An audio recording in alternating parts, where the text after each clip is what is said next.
SLR have great portable battery banks. Click the link in the video description to purchase one for yourself. Alright guys, it's your boy Ryan Thomas here with Failtech, and today I'm going to be talking about owning an iPhone 4 in 2016. So the first thing to talk about is the price. You can pick these up for about £40 to £50 used on eBay or on Gumtree or on your local buy swap sell page on Facebook or something, and they are very, very cheap. Specifically for a phone of this caliber, they are quite cheap.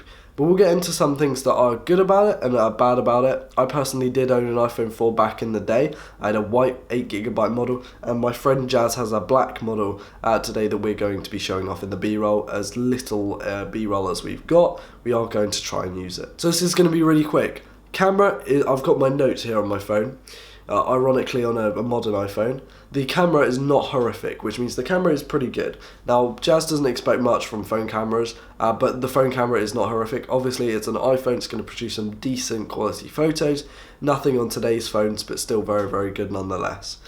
Secondly, the charge isn't too bad, so it can last him a full day, and he doesn't use his phone excessively, but he's not someone who will just use it once throughout the entire day. He uses it a decent amount, and it will last a full day, which is good in my books. Now, it does use the old charging connector, which is something I picked up on and Jazz didn't, and that just kind of is something to look out for. It doesn't use lightning, it uses the old, I believe it's 30-pin dock connector. Okay, so iOS 7 is the newest OS that you can use on this phone, which means the App Store doesn't allow you to download possibly any modern apps, and they have to limit you on what you can download because it's old software and old hardware. So this is something to watch out for. The newer apps, they're not up to date. They might be the old versions of apps, and you might still get them, but they're definitely not the up-to-date versions that you get on the modern phones, and that's something to watch out for, because unless you're just using it for a phone and text and maybe a little bit of emails on the side, it is kind of difficult. There's no Touch ID in this, so you're not getting the newer Touch ID, the fingerprint scanner at all. The build is really cool with, I wouldn't call it chamfered edges, but kind of just a ring of metal around the outside with glass on the front and the back, which I had and smashed, and so it's not that good when it comes to, you know, the ability to smash it. He says the speaker's not the best, but it's better than nothing, I suppose, and it's good that you've got one on there.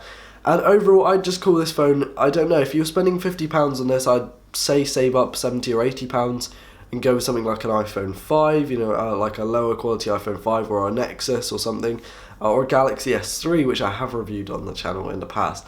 The iPhone 4 is a bit old now, and if you want an Apple product, I would go with the iPhone 5 as a minimum. The iPhone 4S, I believe, was able to install iOS 8 on it, and so iOS 7 was kind of the maximum you could get on the iPhone 4.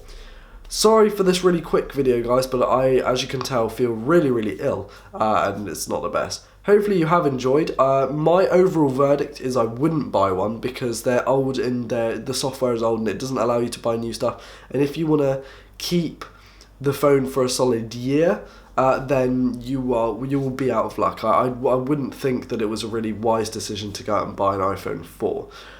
Either way, you know, if you want an iPhone 4, by all means go and buy one, but I just certainly wouldn't recommend one.